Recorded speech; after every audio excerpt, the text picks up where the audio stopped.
பரதம் பரதம் என்றால் ஒரு ஒரு அற்புதமான நடனத்திலேயே ஒரு ஆத்மீகம் சொல்லலாம்.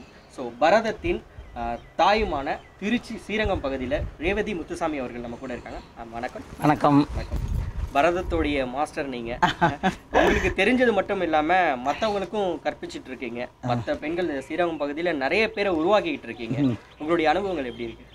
அனுபவம், நான் டான்ஸ் கிளாஸ் ஆரம்பித்து இங்கே 45 வருஷம் ஆயாச்சு. ஆக்சுவலி 1973 நான் ஆரம்பித்தேன். எனக்கு 69 கல்யாணம். நான் பிறந்தது திருநெல்வேலி மாவட்டம் கல்லடிக்குறிச்சி. முதல்ல எங்கள் அம்மா கிட்ட கற்றுனேன், அலமேலு சீதாராமன். அப்புறம் சந்திரசேகருங்கிற மாஸ்டர்கிட்ட கற்றுனேன். கல்யாணம் ஆன அப்புறம் இங்கே மேலே வேலை போகிறது, மேலே படிக்கிறது, இந்த மாதிரி சில ஆப்ஷன்ஸ் எல்லாம் விட்டுட்டும் ஏன் நமக்கு தெரிஞ்சதை இந்த பரதநாட்டியத்தை நம்ம மற்றவங்களுக்கு சொல்லிக் கொடுக்கக்கூடாது அப்படின்னு ஆரம்பித்தது தான் இந்த இது. கொஞ்சம் பேர் கற்றுக்க ஆரம்பித்தாங்க. அதுக்கப்புறம் அது தானாகவே ரொம்ப நல்லா வளர்ந்து நிறைய பேர் இப்போ கற்றுக்குறாங்க. கொஞ்ச நாள்லேயே, கொஞ்சம் வருஷத்துலேயே நாங்கள் நிகழ்ச்சிகள் பண்ண ஆரம்பித்தோம். எங்களுடைய நிகழ்ச்சிகள் அதுக்கப்புறம் இது வரைக்கும் இந்த 40 வருஷத்தில் நான்ஸ்டாப்பாக போயிட்டே இருக்குது. நிறைய நிகழ்ச்சி பண்ணிட்டோம். எல்லா இந்தியா முழுக்க பண்ணிட்டோம், வெளிநாடுகள்லேயும் பண்ணிட்டோம். நிறைய பேர் இன்னும் கற்றுக்குறாங்க. நிறைய போயிட்டுருக்கோம். எல்லா ஏஜென்சிஸும், எல்லா கவர்மெண்ட் ஏஜென்சிஸ் அத்தனையிலையும் நாங்கள் நிகழ்ச்சி பண்ணிகிட்ருக்கோம். எல்லா ஃபெஸ்டிவல், இந்தியாவில் இருக்கிற முக்கியமான ஃபெஸ்டிவல்ஸ் அத்தனையும் எங்களுடைய முக்கியமாக நாட்டிய நாடகங்கள். என்னுடைய கான்செப்ட் நாட்டிய நாடகங்கள். டான்ஸு மார்க்கம்னு சொல்லுவோம். அது பரதநாட்டியத்தில் பேசிக்காக அடவுலேருந்து ஆரம்பித்து அடைவு, அபிநயம், அலாரிப்பு, ஜதீஸ்வரம், சப்தம், ஒரு ஃபார்மேட் இருக்குது. அதெல்லாமும் சொல்லி கொடுத்தது தவிர நிறைய பேரை இன்வால்வ் பண்ணினா நிறைய பேருக்கு ஒரு ஆப்பர்ச்சுனிட்டி கிடைக்கும் மேடை ஏறதுக்கு. அதுக்கு உண்டான மெயின் இது என்னென்னா நாட்டிய நாடகங்கள். அது மாதிரி நாட்டிய நாடகங்கள் தயாரித்து தான் இப்போ நான் ரொம்ப எங்களோட ப்ரோக்ராம் சக்ஸஸ்க்கு காரணம் காஸ்டியூம் பேஸ்டு கதை, தமிழ் இலக்கியங்கள், புராணங்கள் எடுத்துட்டு எளிய தமிழில் எழுதப்பட்ட நாட்டிய நாடகங்கள். தமிழ் மூலியமா எழுதப்பட்ட நாட்டிய நாடகங்கள் நீங்க எடுத்து சொல்லி கொடுத்துட்டு இருக்கீங்க. ஆமாம், நாட்டிய நாடகங்கள் நாங்களே கன்சீவ் பண்ணி, நாங்களே ஐடியா எழுதி உருவாக்கி அதை நாங்கள் நடத்தின்னு இருக்கோம். அதுதான் எங்களுடைய ஸ்பெஷாலிட்டி. ரொம்ப சந்தோஷம். இங்கே மட்டும் இல்லாமல் இங்கே கற்றுக்கக்கூடிய விஷயங்களை நாங்கள் அதர் கண்ட்ரியில் நீங்கள் போய் பண்ணுறேன்னு சொல்கிறீங்க. அது எப்படி வாய்ப்புகள் உங்களுக்கு கிடைச்சிது? வாய்ப்புகள் அதான் சொல்கிறேனே, எந்த வாய்ப்பையும் நான் ரொம்ப தேடியே போகலை. தானாக வர வாய்ப்புகள் தான். ஒரு இடத்துல நிகழ்ச்சி பார்த்துட்டு நாங்கள் உங்களோட உடனே அங்கே ஃபிக்ஸ் பண்ணுறோம். நாங்களோட கந்தன் காவியம்னு ஒரு நாட்டிய நாடகம், அது ஒரு பெரிய ரெக்கார்ட் பண்ணியிருக்கோம். அந்த டான்ஸ் ட்ராமா 1000 தரம் ஆயாச்சு. 100வது ஆர் வெங்கட்ராமன் நம்மளுடைய முன்னாள் ஜனாதிபதி, 500ம் டெல்லியில் நடந்தது. அது ஆர்வி அவர்கள் வந்தார். அது 1000 இனிமேல் தான் அதை செலிப்ரேட் பண்ண போகிறோம். அந்த நிகழ்ச்சியை பார்த்த ஒருத்தர் சிங்கப்பூரில் அங்கே இருக்கிற தண்டாயுதபாணி கோவிலில் கும்பாபிஷேகத்தில் இந்த நாட்டிய நிகழ்ச்சி பண்ணணும், இந்த நாட்டிய நாடகம் கந்தன் காவியத்தை பண்ணணும்னு எங்களை ஃபிக்ஸ் பண்ணாங்க. மலேசியாலையும் இந்த மாதிரி ஒரு வாரம் பண்ணியிருக்கோம். சிங்கப்பூரில் 3 தரம் போயிருக்கோம் நிகழ்ச்சி பண்ணுறது. இந்த மாதிரி தேடி வர வாய்ப்புகள் நிறைய எங்களுக்கு. முதல்ல ஆக்சுவலி பார்க்க போனால் இங்கே ஸ்ரீரங்கம் ராஜகோபுரத்துக்காக நாங்கள் கோதை தந்த கோபுரம் நிகழ்ச்சி பண்ணி அந்த சுவாமி அழகிய சிங்கர் 44வது பட்டம் ஸ்ரீமத் அழகிய சிங்கர் ஜிஆர் சுவாமிகளுக்கு முன்னால் நடத்தி, அவர் கையால் அந்த காலத்தில் எத்தனையோ வருஷத்துக்கு முன்னால் நாங்கள் வளர்ந்தே இல்லை, அப்போது எங்களுக்கு தெரியவே தெரியாத காலத்துலேயே ஒரு 2 லட்சம் ரூபா வசூல் பண்ணி அந்த கோபுரம் கட்டுறதுக்கு நாங்கள் கொடுத்தோம். அது அவருடைய ஆசீர்வாதம் இன்னைக்கு இவ்வளோ தூரம் போயிட்டுருக்குன்னு சொல்லலாம். ரொம்ப சந்தோஷம். அதாவது நடனம்னா பேஸ் அப்படின்னாலே கிளாசிக்கல் தான், பரதம் தான் பேஸ். ஆனா இப்போ ஒரு காலகட்டங்கள்ல இந்த பரதம் கொஞ்சம் கொஞ்சமா அழிஞ்சுக்கிட்டே வருது. ஏன்னா உங்களை மாதிரி ஆட்களா தான் அது உருவெடுத்து நிக்குதுன்னு நினைக்கிறேன். என்ன ஒரு விஷயம்னா இப்போ ட்ரெண்டிங் இந்த ஃபோக் டான்ஸ், கிளாசிக்கல் டான்ஸ், இந்த மாதிரி ட்ரெண்டிங்க மக்களும் குழந்தைகளும் விரும்ப ஆரம்பிச்சாங்க. எதனால, என்ன காரணம் அது? இல்ல, அதாவது நீங்க சொல்ற ஒண்ணு மட்டும் நான் ஒத்துக்க முடியாது. எது வந்தாலும் பரதத்தை எந்த விதத்துலயும் அது அழிக்க முடியாது. ஃபோக் டான்ஸ் எங்கள் கிளாசிக்கல் டான்ஸ்லேயும் ஒரு ஐட்டம் தான் ஃபோக். மற்றபடி இப்போது மற்ற பண்ணுற அந்த வெஸ்டர்ன், அதெல்லாம் வெஸ்டர்ன் அப்படிங்கிறது அதுக்கும் ஒரு சிலபஸ் இருக்குது, அதுக்கும் ஒரு முறை இருக்குது. அது முறைப்படி பண்ணும்போது அது ரொம்ப வசதியாக இருக்கும். அந்த வெஸ்டர்ன் நான் காலேஜில் ஆடும்போது, நான் படித்தது சரட்டக்கர் காலேஜ் திருநெல்வேலி, அங்கே நான் பரதநாட்டியம் ஆடும்போது ஒரு பொண்ணு வெஸ்டர்ன் ஆடுவாள். அப்போ தான் அதோட அதிசயமாக எனக்கு தெரிஞ்சுது. அதில் அப்படி ஒரு விஷயம் இருக்குது. விஷயம் தெரிஞ்சு ஆடினா எல்லாமே அழகு. சும்மா நம்மளா அது கொஞ்சம் எதுவுமே இல்லாமல் சும்மா ஒரு அசைவுகளை கொடுக்கும்போது அது நல்லா இருக்கிறது இல்லை. பட் பரதநாட்டியம் இன்னும் நன்னா தான் போயின்னு இருக்கு. அது பார்க்க போனால் நம்ம நாட்டை விட வெளிநாட்டில் போன குழந்தைகளுக்கெல்லாம் அந்த பேரண்ட்ஸ் வந்து ரொம்ப ஒரு நம்மளுடைய கல்ச்சர் வேணும், நம்ம கலாச்சாரம் வேணுங்கிறதுக்காக அந்த குழந்தைகளுக்கு தமிழ் பேச வரல. ஏன்னா வீட்டில் இங்கிலீஷ் வீட்டில் பேசுகிறாங்களோ இல்லை வெளியில் ஃபுல்லாக இங்கிலீஷ் பேசுகிறாங்க. ஆனால் இன்ஸ்பைட் ஆஃப் தட் அதுகளை அழகாக கற்றுண்டு அதுக்கு புரிஞ்சு ஆடும்போது ரொம்ப ஆச்சரியமாக இருக்குது. அது நல்லா போயிட்டு தான் இருக்குது. ரொம்ப அருமையாக சொன்னீங்க.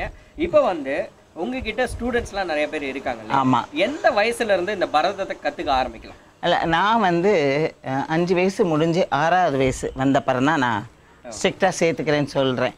ஆனால் 3 வயசுலேருந்து கேட்க வந்துடுறாங்க. இடுப்பில் குழந்தைய வச்சுட்டு டான்ஸ் கிளாஸ் சேர்க்கணும் அப்படி. அவள் டிவியை பார்த்தா ஆடுறா, தானே ஆடுவாள், தானே என்ன வேணால் ஆடுவா, நம்ம அந்த குழந்தைய ஃபோர்ஸ் பண்ணக்கூடாது, முதல்ல உங்கள் குழந்தைய இடுப்புலேருந்து கீழே இறக்கி விடுங்க, அப்புறம் ஆடலாம் அப்படின்னு சொல்லுவேன். ஒரு 6 முடிஞ்சு 7 வந்தால் இன்னும் நல்லது. பட் அந்த அளவுக்கு இவளுக்கு பொறுமை இல்லை. பட் சொல்ல முடியல. 5 வயசு முடிஞ்சு ஆடும்போதே சில குழந்தைகள் ரொம்ப ஸ்பார்க், ரொம்ப நல்லா தான் ஆடுறாங்க. அதான். இப்போ வந்து பரதம் வந்து பொதுவாகவே பிராமணர்ஸ் நிறைய இதை கற்றுக்கிறாங்க இல்லையா? மற்ற ஜென்ரேஷன், மற்ற அதர் கேஸ்ட், மற்ற மதத்துக்காரங்க ஏன் அதை லைக் பண்ண மாட்டேங்கிறாங்க? இல்லை, அதுதான் இல்லை. இப்போ இங்கே எங்கிட்ட கற்றுக்கறல. நீங்கள் சொல்கிற பிராமின்ஸ், நாங்கள் ஏரியா பிராமின். ஆனால் அப்படி இல்லை. எல்லாரும் வந்து கற்றுக்குறாங்க, எல்லாரும் கற்றுக்குறாங்க, எல்லா மதத்துக்காரங்களும் கற்றுக்குறாங்க, எல்லா கேஸ்ட்டும் கற்றுக்குறாங்க. அதில் அவங்க தான் ரொம்ப இன்ட்ரெஸ்டடாக இருக்காங்க. எப்படின்னா ஒரு நல்ல கலை, நல்ல கல்ச்சர் நம்ம குழந்தைக்கு வேணும்னு நினைக்கிற பேரண்ட்ஸ் எல்லாருமே இங்கே வந்து கற்றுக்குறாங்க. அது ஒரு காலம். அது பிராமின்ஸ் ஆடுறது அதெல்லாம் இல்லை, எல்லாரும் கற்றுக்குறாங்க. எங்கள் கிளாஸில் வந்து அந்த எந்த விதமான வித்தியாசமும் கிடையாது. எந்த மதமும் எந்த ஜாதியும் எந்த வித்தியாசமும் கிடையாது. எல்லாருக்கும் ஒரே மாதிரி தான் ட்ரீட்மெண்ட்டு, எல்லாருக்கும் ஒரே மாதிரி ஆப்பர்ச்சுனிட்டி. என்னோட ட்ரூப்பில் எல்லாரும் இருக்காங்க, எவ்வளோ நல்லா எல்லாரும் பண்ணுறாங்க. அதுதான். இதோட இஸ்லாமியர்கள் வந்து பரதத்தை அவ்வளோ அதிகம் விரும்புறது இல்லை. அதாவது 100க்கு 2% மட்டும்தான் விரும்புறாங்க. உங்ககிட்ட ஸ்டூடெண்ட்ஸ் இஸ்லாமியர்கள் யாரும் இருக்காங்க? இல்லை, அதாவது இஸ்லாமியர்கள் இங்கே வந்து நம்மக்கிட்ட யாரும் இல்லை. ஆனால் நான் காலேஜில் படிக்கும்போது ஒரு முஸ்லீம் கேர்ள் ரொம்ப நல்லா ஆடுவா. ஆமாம், ரொம்ப நல்லா ஆடுவாள். எங்கள் கூட எல்லாமே நான் ஆடும்போதெல்லாம் பார்த்து இன்ட்ரெஸ்ட் பண்ணுவாள். பட் நீங்கள் சொல்கிற மாதிரி அது தெரியல. பட் வந்து மற்ற கிறிஸ்துவெலாம் ரொம்ப நிறைய பேர் ஆடுறாங்க. ஆமாம். நீங்கள் இவ்வளோ தூரம் இந்த ஸ்ரீரங்கம் பகுதியில் ஒரு அழகான கிளாசிக்கல் டான்ஸ் ஸ்கூல் வச்சு நடத்துகிறீங்க. உங்களுக்கு உறுதுணையாக யார் யாரெல்லாம் இருக்கா சப்போர்ட் பண்ணுறது? எனக்கு உறுதுணையான்னு சொல்ல போனால் முதல்ல என்னுடைய கணவர் வந்து நேஷ்னல் காலேஜ், சிட்டி நேஷ்னல் காலேஜில் முதல்ல லெக்சரராக ஆரம்பித்த அப்புறம் ப்ரொஃபஸராக ஆகி அப்புறம் ஹெச்ஓடி ஆகி அதுக்கப்புறம் பிரின்ஸிபாலாக ரிட்டையர் ஆனார். Doctor Muthuswamy PhD. அவர் வந்து ஆரம்பத்துலேருந்து எனக்கு ஃபுல் சப்போர்ட். அவருடைய ஒரு உறுதுணை தான் என்னை இவ்வளோ தூரம் கொண்டு வந்திருக்கு. எங்கள் ஃபேமிலியும் அஃப்கோர்ஸ் எங்கள் குடும்பத்தில் இருக்கிற எங்கள் ஒருபடி மச்சினர், என்னுடைய மச்சினர் பொண்ணு எல்லாருமே ரொம்ப ஹெல்ப்பு. அதை தவிர என்னுடைய பிறந்த வீட்டில் எனக்கு 3 தம்பிகள். 3 தம்பிகளும் ரொம்ப எனக்கு கோஆப்ரேஷன். பெரியவன் சங்கர்னு பேர். அவன் வந்து என்னுடைய நாட்டிய நாடகங்களுக்காக ரொம்ப அழகாக எழுதி கொடுப்பான். நான் பேச வேண்டியது முன்னுரைகள் அதெல்லாம் ரொம்ப அழகாக எழுதி கொடுப்பான். அந்த மாதிரி என்னுடைய பிரதர்ஸ் ஒய்ஃப்ஸ் அவள் நான் சென்னை போனால் அவள் தான் முன்னால் நிற்பாங்க நிறைய எனக்கு. அப்புறம் ரொம்ப முக்கியமாக நான் சொல்ல வேண்டியது என்னுடைய ஸ்டூடெண்ட்ஸோட கோஆப்ரேஷன். அன்னியிலேருந்து இப்போது 5வது ஜெனரேஷன் வந்தாச்சு. இங்கே முதல் பேட்ச் வந்து கல்யாணம் ஆகி 3 குழந்தை, அப்புறம் 2 குழந்தை, அப்புறம் 1 குழந்தை, அப்படி அவ்வளோ பேர் வெளியில் போயாச்சு. எல்லாம் வெளிநாட்டிலலாம் இருக்காங்க. வெளிநாட்டில் இருக்கிறவங்க எல்லாரும் 2 வருஷம் முன்னால் வெள்ளம் வந்தது இல்லையா சென்னையில், பயங்கர வெள்ளம் வந்தது. அந்த சமயம் பார்த்து ஒரு கெட் டுகெதர் வச்சு எனக்கு குரு வந்தனம்னு பண்ணாங்க. Muscat, US, Paris, Indonesia, Dubai, அப்புறம் இங்கே இருக்கிற லோக்கல் எல்லாரும் வெளிநாட்டிலேருந்து வந்து இங்கே ரீச் ஆக முடியாமல், மெட்ராஸ் ஏர்போர்ட்டில் இறங்க முடியாமல் பெங்களூர் போய் கஷ்டப்பட்டு வந்து அந்த வெள்ளத்தில் நீச்சல் அடித்து வந்தாங்கன்னு வச்சுக்கலாம். தாண்டி வந்து எனக்கு குருவந்தன் பண்ணினாங்க. அந்த அளவுக்கு குழந்தைகளுடைய அந்த ஒரு சப்போர்ட் இல்லாமல் குழந்தைகளோட பேரண்ட்ஸ் அவளோட இது இல்லாமல் இன்றைக்கி நான் இல்லை. அது அவள் தான் முக்கியமான காரணம். இப்போ நாங்கள் இது ஒரு கலைமாமணி லெவலுக்கு நான் வந்திருக்கேன்னா அதுக்கு எல்லாருடைய அனுகிரகம், அவளோட சப்போர்ட்டு, எல்லாத்துக்கும் மேலே ரங்கநாதரோட அனுகிரகம், அதுதான் சொல்ல முடியும். நீங்கள் நடன பள்ளி இயக்குனராக இல்லாமல் நிறைய விஷயங்கள் பண்ணிகிட்டு இருக்கீங்கன்றதை நிறைய கேள்விப்பட்டு இருக்கோம். சரி, அவார்ட்ஸ் எல்லாம் நிறையா வாங்கிட்டு இருக்கீங்களாமே, என்னென்ன அவார்ட்லாம் வாங்கியிருக்கீங்க? அவார்டுன்னு சொல்லப்போனால் கொஞ்சம் ஒரு பெரிய லிஸ்ட்டு. நடன கலாநிதி, நாட்டிய நாடக தெலுங்கம், ஸ்ரீவித்யா சேவா ரத்னா, நாட்டிய தென்றல், அப்புறம் நிறுத்திய சூடாமணி, முத்தமிழ் வாணி, இப்படி ஏகப்பட்ட அவார்டு. இப்போ கூட இன்னொரு சேனலில் கூட திருச்சியின் பெருமை மிகு பெண்மணின்னு ஒரு அவார்டு கொடுத்தாங்க. இந்த மாதிரி சொல்லப்போனால் கொஞ்சம் நாட்டிய பேரொளி அது பத்மினிக்கு தான் கிடச்சிருக்குது. அது எனக்கு நாட்டிய பேரொளின்னு ஒரு 2 பேர் கொடுத்துருக்காங்க. இது மாதிரி அவார்டுன்னு சொல்லப்போனால் வாரம் ஒரு அவார்டு வந்துட்டுருக்கேன். எங்கள் காலேஜில் 50 வருஷம் ஆச்சு நான் படித்து முடிச்சு. சரட்டக்கர் காலேஜ் பாளையங்கோட்டையில். அவங்க இப்போ எனக்கு லைஃப் டைம் அச்சீவ்மெண்ட் அவார்டு கொடுத்தாங்க. அது மாதிரி இருக்குது. எல்லாத்துக்கும் மேலே சிகரம் வச்ச மாதிரி அப்படின்னு சொல்ல போனால் கலைமாமணி அவார்டு தான். கலைமாமணி அவார்டு ஆமாம், ரொம்ப பெரிய ஒரு விஷயம். நம்ம திருச்சி மாநகரில் ஒரு கிளாசிக்கல் டான்சர் நம்ம இங்கே ஸ்ரீரங்கம் பகுதியில் வாங்கியிருக்கீங்க. கலைமாமணி அவார்டு வாங்கியிருக்கீங்க இல்லையா? அதுக்கு முன்னாடி ஸ்டூடெண்ட்ஸ்லாம் எப்படி இருந்தாங்க உங்ககிட்ட? வந்ததுக்கப்புறம் உங்களுக்கு எப்படி ஆதரவு இருக்குது? இல்லை, கலைமாமணி அவார்டு வந்து முன்னாலேயும் நல்ல ஒரு எப்போதுமாக தான் இருந்தாங்க, நிறைய கற்றுண்டு தான் இருந்தாங்க. கலைமாமணி அவார்டு எனக்கு கொடுத்ததுக்கு காரணம் நாட்டிய நாடக இயக்குனர்னு ஒரு 50 நாட்டிய நாடகம் நாங்கள் எழுதியிருக்கோம்.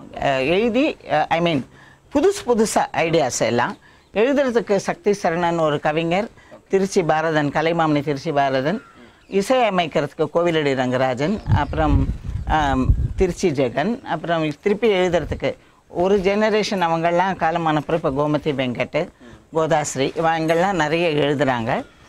மியூசிக்கு டைரக்டர் திருச்சி ஜெகன் நிறைய மியூசிக் போடுறாரு. என்னோடய பக்கவாதிய காலங்களில் ரொம்ப ஒத்துழைப்பு. கலைமாமணி அவார்டு வாங்கினப்புறம் ஒரு எங்களுக்கு எல்லாமே ஒரு கவர்மெண்ட்டோட south zone cultural centre, Tamil Nadu இயலிசை நாடக மன்றம், கலை பண்பாட்டுத்துறை, அதிலெல்லாம் கலைமாமணி அவார்டு அப்படின்னா அதுக்கு ஒரு ஸ்பெஷல் ரெக்கக்னேஷன் உண்டு. அது ஒரு நிச்சயமாக அது ஒரு பெரிய எனக்கு வாய்ப்பு தான் அந்த கலைமாமணி அவார்டுன்னு. இப்போ வேடிக்கை என்னென்னா, நாங்கள் இப்போது ராமானுஜர் 1000 வருஷம் அவர் திருநட்சத்திரம், அதுக்காக ராமானுஜரை பற்றி ஒரு நாட்டிய நாடகம் கோவிலுக்குள்ளேயே ஸ்ரீரங்கம் கோவிலே அரங்கேற்றம் பண்ணோம். தேசிகருக்கு 750 வருஷம் ஆச்சு. அவருடைய திருநட்சத்திரம் சொல்லுவாங்க, பர்த்டே. அதுக்கு ஒரு தேசிகர்னு ஒரு நாட்டிய நாடகம். எல்லாத்தையும் விட ரொம்ப வள்ளுவமும் வாழ்வியலும், அப்புறம் அதில் தமிழ் சங்க இலக்கியங்கள், சலங்கையில் சங்கத்தமிழ், அந்த மாதிரி. அப்புறம் போதி தர்மரை கூட பற்றி டான்ஸ் ட்ராமா இது பண்ணியிருக்கோம். அவங்க ஏஷியன் ஸ்டடீஸ் வந்து போதி தர்மர் இருக்கிட்டாங்க. ரொம்ப யாருமே அதுக்கு இன்ட்ரெஸ்டாக இல்லை, நாங்கள் தான் பண்ணோம். அஃப்கோர்ஸ் ராமாயணம், தசாவதாரம், சிலப்பதிகாரம், கந்தன் காவியம், குற்றாலக்குறவஞ்சி, இந்த மாதிரி ஏகப்பட்ட டான்ஸ் ட்ராமா. விவேகானந்தர் நிறைய டிவியில் எப்போதும் எங்கள் விவேகானந்தர் வந்துகிட்டே இருக்கும். அந்த மாதிரி நிறைய நாட்டிய நாடகங்கள் என்னுடைய பேசிக் இன்ட்ரெஸ்ட். அதுதான் இன்னும் பண்ணிகிட்டே இருக்கும் எல்லாம். ஆனால் தமிழ் ஆமாம், தமிழ் வாரம் ஒரு கவிஞர்னு 27 கவிஞர்களும் பாடல்கள், அதுக்கு நாட்டிய நாடகம் நாட்டியம் நிகழ்ச்சி அமைச்சு பண்ணியிருக்கோம்.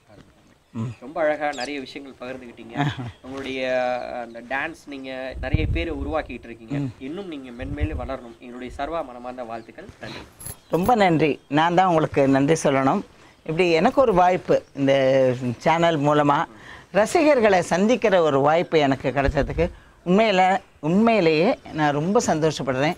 மிக்க நன்றி.